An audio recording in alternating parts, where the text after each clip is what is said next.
Kaixo, aurkezpen bat prestatu duzu, eta nahi duzu besteek ikustea. Zer egin behar dugu? Partekatu goiko helbidea? Ez. Hori da, zure driveko helbidea. Berak ez du balio. Partekatu.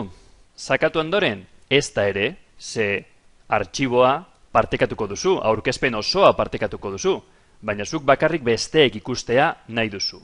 Beraz, zer egin behar duzu? Sakatu fitxategian, argitaratu sarean, eta hau da partekatu behar duzun esteka.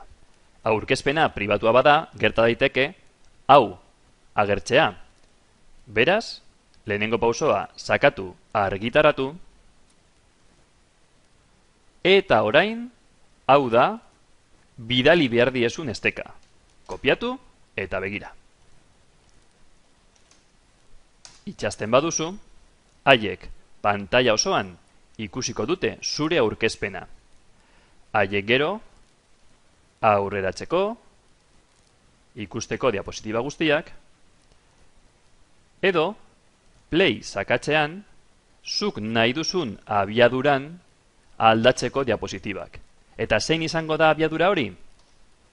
Bueltatzen bagara aurkezpenera, fitxategia argitaratu sarean, eta hemendik kudeatzen duzu abiadura. Eskerrik asko, agur!